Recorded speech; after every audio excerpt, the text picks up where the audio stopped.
Hello and welcome to All About the Gers. It's just myself and Derek tonight. Big thank you to all our sponsors, the Loudon Tavern at Ibrox, Plugged In Business Solutions, DB Dental Care, Mr. Signs and Avia Signs as well. Derek, how are you? I know you've been working today. How's things after yesterday's game? Well, I'm not working. I'm doing with the Scotland team, the Homeless World Cup team. So I tried to join in today with the boys as I await my knee replacement. So I enjoyed a wee kick at the ball with the boys. So we're enjoying it. I tell you what, this beautiful part of the country, isn't it? Down in Larg. So in the training centre here, the facilities are absolutely first class. So I'm enjoying myself. So just finished my dinner, heading down to play a wee game of table tennis with the boys and have a wee bit of a carry on, a wee bit of a laugh. How did you get involved in that? It was big Jerry Britton, believe it or not. You know Jerry well. Yeah. From his Partick Thistle days. I go back a long way with Jerry. So he just asked me, would I be interested to come in and help out? And listen, I've absolutely loved it. It's dead humbling. You know, sometimes I wake up and I think, I'm not having a great day. Well, when I go and I meet these boys, what these guys have been through is unbelievable. So that's when I need to give myself a wee dink, get myself together, because these guys are really inspirational and I'm really enjoying being in about them. So we're going to go away to Oslo for 8 days at the end of August over to the World Cup. So some of these guys haven't been even on a plane. Some of them have never been, obviously, abroad. So it's a big thing for them. So if I can help them in any way, make them feel at ease, and just be one of the boys, which I enjoy. I love that. So I'm looking forward to it. That'll be exciting over in Oslo. £15 a pint and that. Well, do you know something? We won't be drinking because again, I know it's like you're looking at me. You know, I enjoy a wee pint, but listen, the guys have got some issues with certain things, addiction as well, whether it's alcohol or drugs. So that'll be a dry week. But no, we're just going to play football. It's not going to be like that. So I'm going to go and enjoy Oslo. It's going to be packed, obviously, all the teams from all over the world. So I'll not be worrying about a £15 pint of lager because I won't be having any, believe it or not. What's Scotland's chances then in the World Cup? Well, I'm hearing with some of the guys that have been there before. Listen, there's some really good teams. So I think they finished last time at 11th, and that's I don't know how many teams that are going to be taking part. I think there's about 60, which is not bad. So, but they take it serious. I didn't realise how serious it is until I've got on board. So, but you know something, the football is, of course it's important, but it's about probably 30-40% here.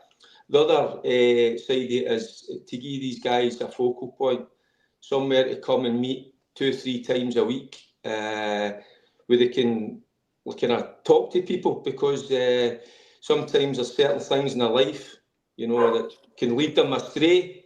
So the street soccer offers that. So it's not just about the football, it's about other things, the mental health and that, addiction. So I'm pretty honoured to be asked to come on board, Soma.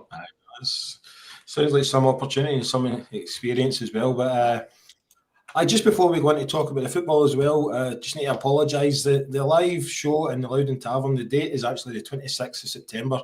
We've had to change it from the original date, but I was getting quite a lot of emails and that through. But it's only £10 a ticket, and the link's on Facebook and YouTube and everything.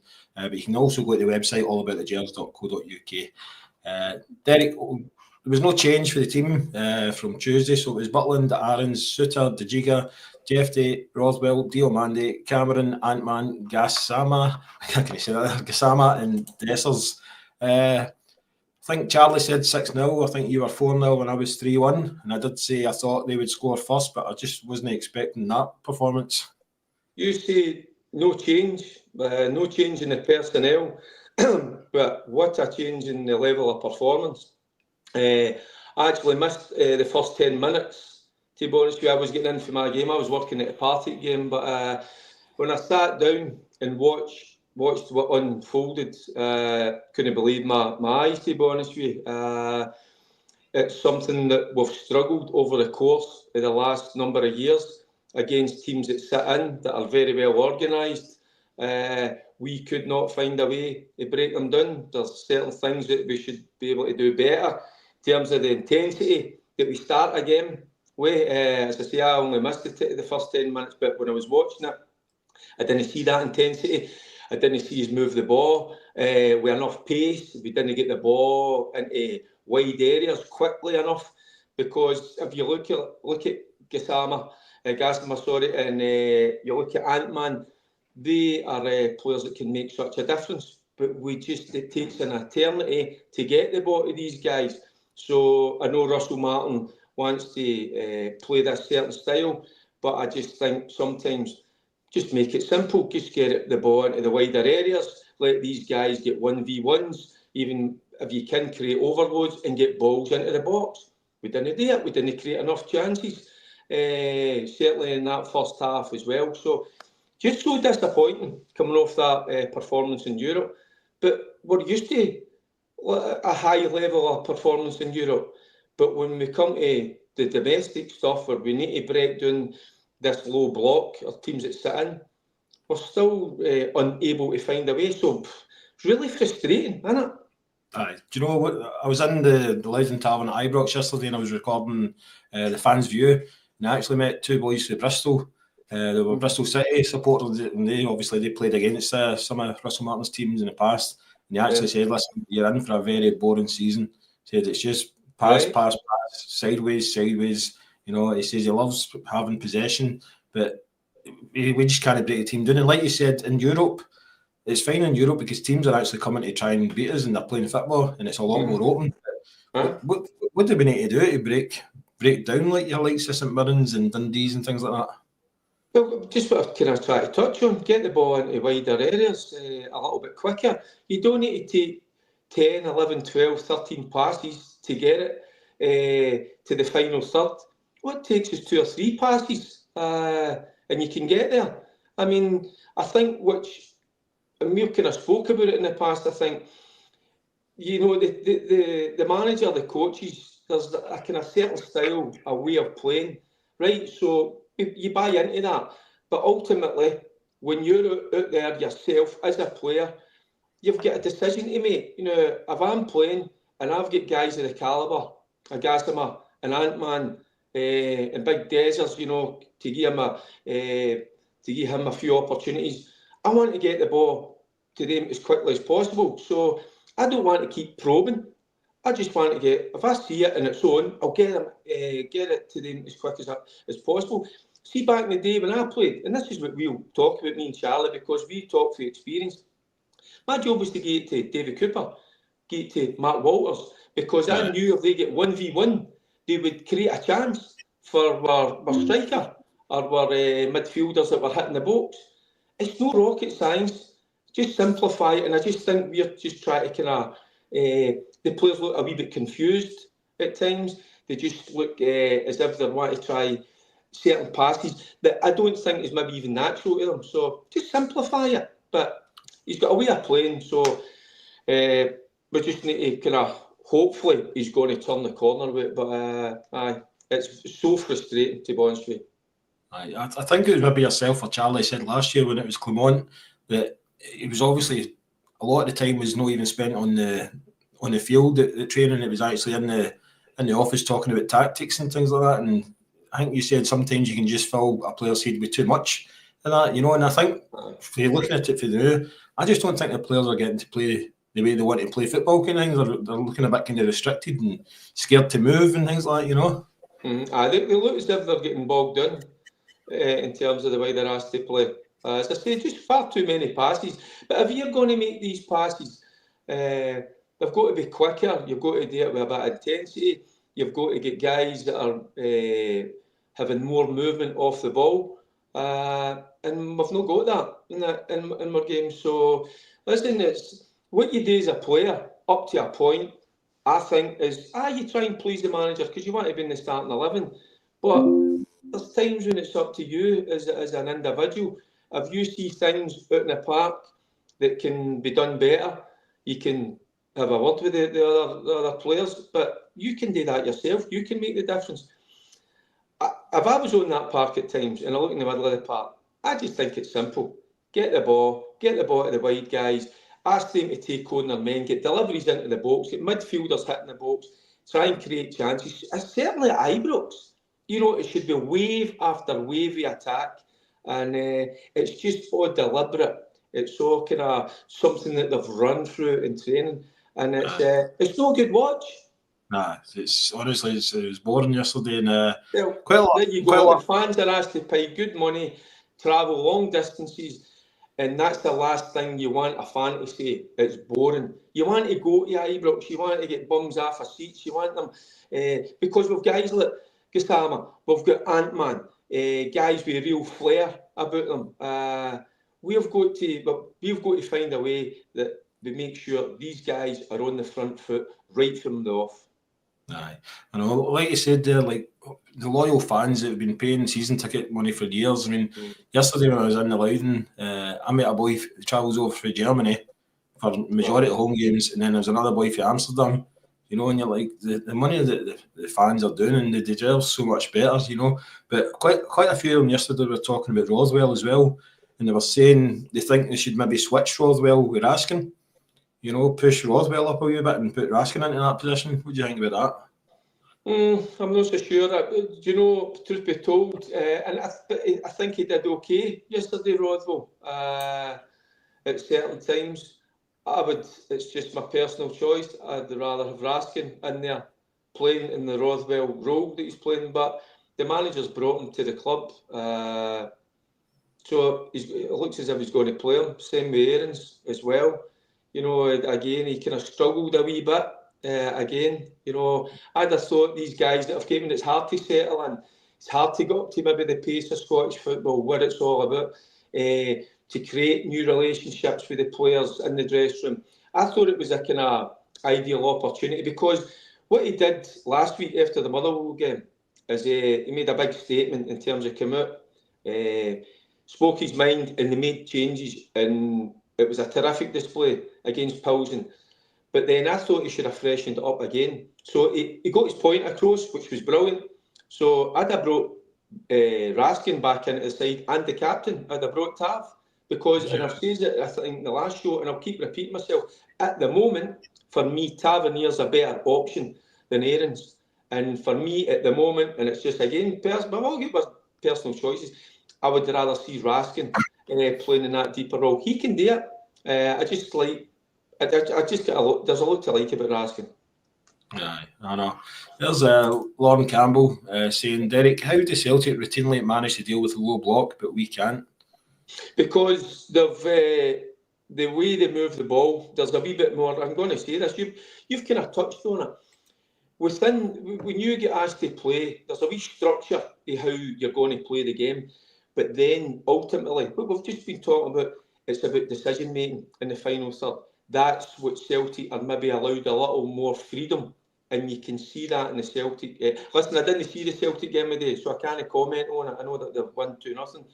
But that is ultimately, see when you've got guys that have got the ability and the flair, and I mentioned the Coopers, the Walters, but we've got them, Gassama, we've got Ant-Man, we've got to let them off, just get the ball to them and play a wee bit more freedom. And better movement. We just look a wee bit stuck in the mud at times. It's all like kind of, you stay here, you do this. I think the final third, let the leash off them and let them go and express themselves. And sometimes I think that's what maybe Celtic are doing, obviously, a lot better than us. Do you know, one of the guys I met yesterday as well in Loudon, he was saying this is probably about the first time since the days of Neil McCann and Kaczewskis when we've had two decent wingers at either side. But we're not really using them like we should be, you know. Mm-hmm. And that's why you've got to make the most of them. And that's why, and I'll keep repeating myself, when you've got guys of that calibre, match winners, give them the ball as quickly as possible. Don't play 15, 20 passes before you get it to them, because Dundee yesterday, and they were good at it. They just dropped off, they get into their shape, their structure, and they denied Rangers time and space in the ball. And that's where we'll go back to what the girl was saying there. Listen, that's where Celtic did. They hit when they win possession of the ball, they hit on the break a lot quicker than we do. I noticed that. I watched some of the Celtic and Aberdeen game of the day, and just what you said there, it was like there's more of an urgency watching Celtic play. You know? But it's just, I don't know, just watching Rangers again yesterday, they just seem so laid back. You know, well, Ricki, see what I didn't like yesterday as well. See when Dundee got possession of the ball, it kind of upped me a bit, because sometimes the Dundee players were going past 2 or 3 our players as if they weren't there. That should not happen, you know. So it's about winning your duels as well. And I just thought it was far too easy for Dundee. Even the one where Big Geezer gets sent off, the boy gets past about 2 or 3 of them in the middle of the park. You've got to nail them right away. Nail them, and you've got to be clever about it as well. Sometimes a wee body check, you know, just a wee clip of the heel. Just try and be clever about it. But that's where we've got to be a lot better as well. Also set pieces, Ricki. Many times balls go into our box. We don't win the first contact. But if you don't win the first contact, you're certainly going to win the second. And we don't. And that's what cost us the goal. I'll just read out a couple of these comments, Derek, and I'll get your thoughts on it. So there's Blue Nose Johnny saying, Derek, is Chris Boyd correct in saying we haven't upgraded? Then we've got Brian Miller saying, what position have we bettered? Aarons, no. Dejiga, no. Balogun, obviously he was in that position, done the same job. Rothwell, is he better than Raskin? And a striker, we don't have one that can create goals every game. Right. Well, on listen, I think Geezer, it was unfortunate yesterday, you know, to get sent off. I think he was actually trying to get out of the way. But listen, I think I've been quietly impressed with the big fella. On the Rothwell one in the Aarons, I just thought it was maybe a good time to take them out the equation yesterday and bring in Raskin and Tav, because, as I say, for the reasons being, I think certainly Rothwell at times, he looks a bit leggy getting into second half. I think Raskin's got far better energy and I think better quality, and I just think Tav is a better option at the minute. And I'm not writing Aarons off. Listen, because I want him to do well. He's a Rangers player. But I just think sometimes players take a little bit longer to settle than others, and he just doesn't look comfortable at the minute. Do you know, I watched a couple of other Rangers podcasts this morning, and the first 2 or 3 minutes, all it was the boys talking about Russell Martin should be sacked right now. They didn't want him to start, etc. You know, and I kind of get mixed views yesterday when I was in Loudon as well. You know, but to be fair, 80% of the people in Loudon were thinking it was probably the best the selection we had at the time. You know, because Ricki, sorry to come in, because listen, he is the Rangers manager at the minute, of course, and we'll go to back him. But I said right at the start of the season, I thought the 49ers, when they come in, I think they should have stuck by Barry, Neely and Billy and Alan, give them an opportunity to start this season, give them an opportunity to recruit players, bring players in to play the style that they wanted. So I was a wee bit surprised when it was Russell Martin that got that opportunity to come in and be Rangers manager, because I think we were looking at bigger and better names than Russell Martin. Let's not kid ourselves on. Whether they were available or not, of course they weren't available. So it seemed that they went for Russell. I wouldn't have done that route. I'd have kept, and not just because obviously he's my brother and that, but I just like the other two, because I know the other two especially. I know Neely and Billy a wee bit better. And I know what they're all about. They know the game inside out. They're clever guys, but they've got a wee bit about them, which Barry's got. They don't mess about. And I just thought they should have been given an opportunity. But Russell Martin's come in, and we've got to. I think it's too early.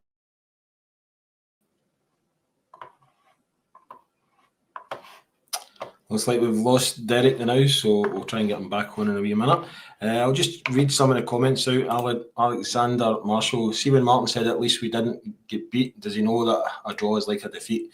God, he played for us. There's Derek back. Aye. Derek, can you hear us okay? There we go. Yes, what happened there? I don't know. You still there? I was with the Rangers defence there. I went missing. I know. There's Alexander Marshall who's talking about Russell Martin's interview last night. He says, see when Martin said at least we didn't get beat, does he know a draw is like a defeat? You know, which is so true. And it felt like a defeat. Aye. And do you know something? If you think about the Motherwell game, go back to that game, I don't think we deserved to get a point out of that. And yesterday, didn't it look as if we were going to get a point?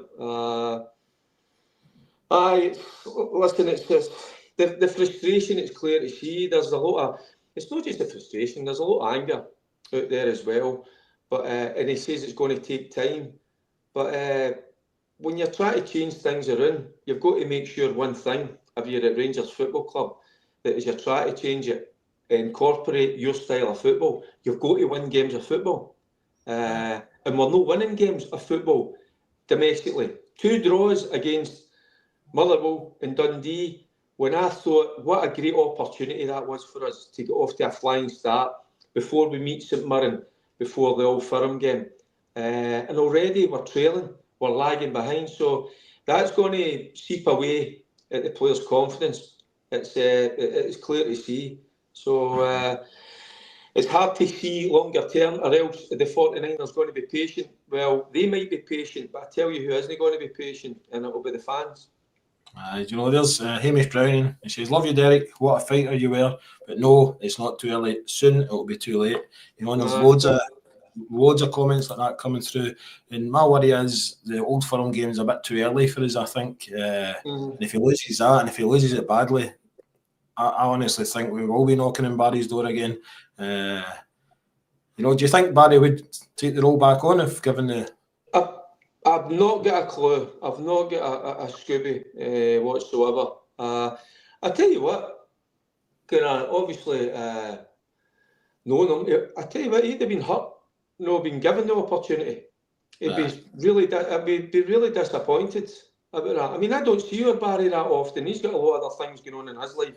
So have I, and we don't talk a hell of a lot. But I know him inside out, and I know that he was desperate for the job. It's ingrained into him.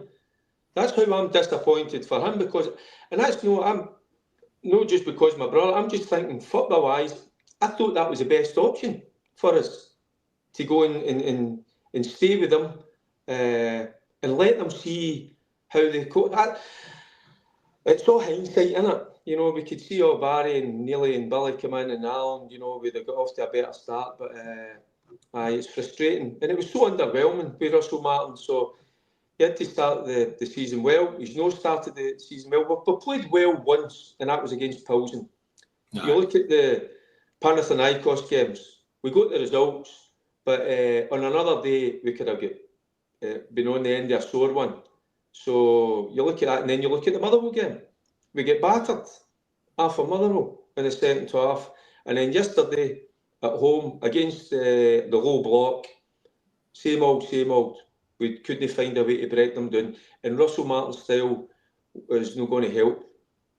I mean, there is still meant to be more players coming in, but there's Alexander Marshall saying if we missed a trick not getting Shankland, he scored today. You know, well, I would have liked him. We often spoke about that, but I don't think would Shankland get enough chances in the way Rangers play at the moment under Russell Martin. I don't think so. So I don't think that would make a difference. It's about the style of football. It's too slow. It's too many passes for the sake of passing. It's not getting the ball to the guys that can make the difference in the final third quick enough. It's as simple as that for me. Football's no rocket science. It's pretty simple. Get the good players on, defend properly, right? Midfielders, and the type I'm thinking is as a midfielder, I wanted to get the guys that could make a difference, the guys that could score me a goal, that could win a game of football for me. We don't do that enough. Aye. I know, it's frustrating. I was totally gutted yesterday, and I was actually seen a few fights and all that breaking it, leaving No Ibrox. way, you're kidding. See, that's the last thing. Listen, we can all listen. This is why we come on to do podcasts, and we've got other brilliant Rangers podcasts that are out there, and I watch them as well. And they're all brilliant. It's about discussing it. It's a kind of. It's not about arguing. You can argue at certain points, but listen, don't get daft and don't start getting into a wee scuffle and a wee fight. I mean, we don't want to go down that route. We're all frustrated. Sometimes we get a bit angry, of course, but don't let it spill out. That's the last thing we want to see as the Rangers supporters fighting each other. I think Dundee had something like 4 chances, and I think our first chance was around about 60-70 minutes yesterday. Well, we don't create enough chances. That's what I'm saying at home. And against a team that are going to sit back, we need to get balls into the box. I'll give you a wee kind of example. I've watched them a couple of times. Twice live. I'm talking about Hearts. They simplify the game. They get the ball. See when the ball goes into wide areas, the ball always goes into the box. And it's not always that they always get a chance. Sometimes it's a wee setting ball. The ball breaks. You've got midfielders making runs into the box, and you've got strikes at goal. So it creates. We're just playing in front of teams, and it's so easy. So we need to find a way of getting balls into the box. Whether it doesn't need to be so precise, just wee setting balls. We have chances. That's what we need to do, and we need to get the fans up for it as well, right from off. And we're not doing that with that style of football. I know. There's JM. He's saying Russell Martin needs to bin this formation and go 4-4-2 and stop this pedestrian bowling side to side malarkey. But the problem, I think, that's what I was going to say. He's not got a plan B. He's meant to be a bit like Warburton, isn't he? He's not got a plan B, which you need to have in this kind of game, didn't you? In modern day football, you need to have a plan A, B, and C. So you can't. But it looks like, in what I'm hearing, he's going to continue because he play this way because that's the way he believes football should be played. So listen, that'll be on him because if he keeps playing like that, if he keeps getting results like that, and just what some of the guys have been saying, he'll not be in the job for a long time. So that's up to him. Is he willing to change his style of play, his tactics? He probably be listening to the manager. I don't think he will. I think he's got a belief. There's nothing wrong with that, getting a philosophy, a belief in the way you want to play. But it's clear to see at the moment it's not going to work for Rangers. I just fear for him, especially if he loses against Celtic. Then I think he'll probably be one of the shortest ever Rangers manager that we've had. But I'm hoping it'll turn around. Obviously, I get into a wee discussion. Was it last week about when you see Rangers managers of the past, you see them suited and booted and looking very smart and all that, and then I get shot down in flames. But the reason I brought it up was because maybe it's because of my age. Maybe I'm a traditionalist. I just kind of like that. I like to see a Rangers manager in shirt and tie, and pretty smart. Listen, as soon as the game's finished, I don't know, put on a string vest if you want. But you know what I mean? I just like that. And I get shot down in flames. I thought, right, I'm an old fuddy-duddy. Maybe it's just me. But people are going, you're too pernickety. But just wee things like that sometimes can... No, I actually think it should be in his contract that you must wear a suit at the game. And there's loads of people who've been agreeing with you with that. And that is, it's a sign of class. And who was it? Is it no big Colin Steen and wee Bud that wherever they go they still wear the tie and all that? It's amazing. And Derek Johnston, when you see them, it's wee Willie Henderson as well. So wee Willie, I've got wee Willie. Obviously, we've got Willie Johnson and Colin. They're like twins. They're always They're like, together. they're Wee the Willie original, Henderson, Derek Johnson, But when they go to gigs, I mean, we try and go and, well, I wouldn't say me looking a bit trendy, but it's just it's lovely to see them, but they're always immaculate, aren't they? And they take a real pride in that. I was at a gig down in, in Fife. It was a couple of months ago, and there was some of the, wee Bud actually turned up, and there was a few other guys there, and they were all there immaculate, and it was a roasting Sunday afternoon, but they were still suited and booted, and it looked, and I love that for the older kind of guys. I mean, I used to wear a shirt and tie till I was 11. Till I was, 18, 19 when Souness came. Souness changed that. So he did. He made it more relaxed. So I'm no a fan of a shirt and tie. You've never really seen me in a shirt and tie. But I just think is tradition-wise for Rangers, I just think I like to see that. So I mean, like you said as well, when you see Willie Johnson that wearing a tie, they wear it with pride and they are proud to wear it, But you wonder some of these players nowadays if they're proud of pulling that jersey on. Did you see the camera panning on to the stand yesterday? And there was John Brown, Big Mark Hateley, and wee Durante, and they were all sitting there with their shirt and ties on, obviously in their ambassador roles, but looking very smart. So it was I thought it was quite a good wee pick. They were talking about the boy Moore in terms of how long it's taken for all this paperwork to go through because he's just turning 18, and then the camera panned on him and you saw we'll call them the three amigos, Bonner, Hateley and wee Durante, but they were just sitting there looking really smart, weren't they? Well, I didn't see it because I was at the game, but I seen Durante and Bomber when I was in hospitality on Tuesday, and like you say, they're dressed in the suits, they look the parts of the day. It's nice, isn't it? I think that's the Rangers way, isn't it? So that's nice to see. That is the Rangers way. Right, quickly, we've got Pilsen away on Tuesday. I think we need to change the team yet again, but what do we go back to? Do we go back to having Tav in it and things like that, or what do you think, Derek? Do you know? I really don't know, but it's going to suit us anyway because they're going to have a go. So we're going to have space to exploit because they've got to come at us anyway. There's no other way they can play. So we're going to get opportunities, and we are far better when we play against a team that comes at us. So there's a wee bit of kind of fear, trepidation, but I think when a team comes at us and when we're in Europe, more often than not, we put on a good performance. So it's just domestically. This is where the big issue is when teams just sit in against us. So that's where maybe the manager is going to find a different way of playing domestically. But I think we'll be fine on Tuesday against Pilsen. And I know you says you didn't think they were that great. You just got to be careful. Just make sure we negotiate this. I know. I know after me saying that, I'm paranoid now.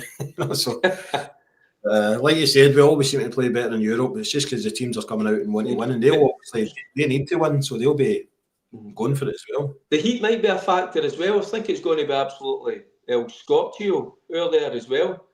I think it's going to be into the 30s. So, but we dealt with it well against Panathinaikos. So, I'm quietly confident we'll be able to kind of navigate our way through that game because they've got to come at us and we'll get chances. For the wide boys get on the ball and create some opportunities for Desers. There's Jai D saying if only we signed Lewis Ferguson, maybe one day, he'll come back. Oh, that ship sailed, so it has. So, there you go. Touching on Scots boys. I was a wee bit disappointed in terms of Lyle getting took off yesterday. I thought he was actually doing okay. And as we were talking about the substitutions, he brings Dow on instead of Finlay Curtis. So I was a wee bit surprised at that because I think you should go with a natural wide man or natural forward and we go with Dowell. And I know he's not the fans' favourite, but I don't think again, it was the right substitution at that time to bring on. And again, don't- that causes unrest as well. I was sitting obviously in the house, you were at the game. What was the reaction like? Well, that's what I was going to say. I've never seen it before in my life. A sub actually getting booed for coming on, and they get booed on his first touch. Ricky, we don't like that, but you can understand the fans' frustration because they probably want Curtis on. Do you know what I mean? Because so that's where the manager's got to box clever. He's got to make certain decisions that to take the pressure off him. But it's not even to take the pressure off him. For me, put the young boy on, let him off the leash. Say, go and get us back into this game. In fact, no, go and win us the game. There's a bit of excitement behind him, you know. Yeah, you expect to be driving at players. And we all love our own young Scottish talent coming through, getting that opportunity. And the boy's been brilliant for us. You know, you can see how much it means to him. So I would rather see him go on rather than Dow, to be honest with you.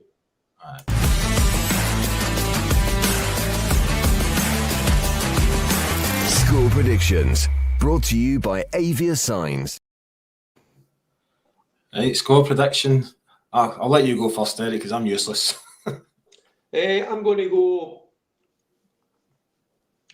go 2 each. I think there's going to be goals in this. Aye. But we've got enough to get through. Listen, the outcome is I think they will score. Do you know that? Because they created just 2 or 3 opportunities. I just think the way they 3-0 down, they've got to come. I think they will score. Is Gers playing that game? What happens? Is he fine for that? I'm not too sure. He should be all right. Aye. No, I've changed my mind. 1 each. One There each. you go. 1 each. I'm going to go 2-1, and I just want to quickly. I didn't realise this, but somebody's put the fear into me now. But somebody was saying that next Saturday's game against Alloa actually beat Dundee in the cup. Well, I watched Alloa early about a couple of weeks ago against Airdrie. I tell you what, they were very good. They were very good without the ball. The boy Graham, they're really well organised. They've got great discipline. And what they tried to do against Airdrie is a really good football inside. And what they tried to do was hit Airdrie on the break. So it'll be the same kind of tactics they'll set out against Rangers. Listen, they're a part-time team. We should be absolutely kind of swamping over them, but we just need to be careful. But they were decent. I've tipped them for to win League One. I quite like the look of them. I'm just saying, Singing in Blue says, a wee warning, Ricky, about the score jingle. Nearly shot myself when the headphones went in.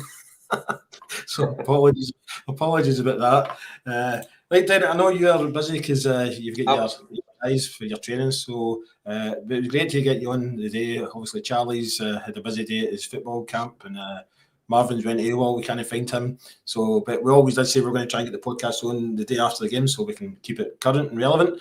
So thanks, Derek, and thank you for all watching. Make sure you hit subscribe and try and share it with as many people as you can, and hit likes, because the more likes we get, it helps us out on YouTube and things like that. But Derek, thanks again, and I'll see you next week. Cheers, Ricky. Keep the faith. Keep the faith, aye. And thank you to our sponsors, the Loudon Tavern, Plugged In Business Solutions, DB Dental Care, Mr. Singh's India, and Avia Signs. And we'll see you all again next week. Take care.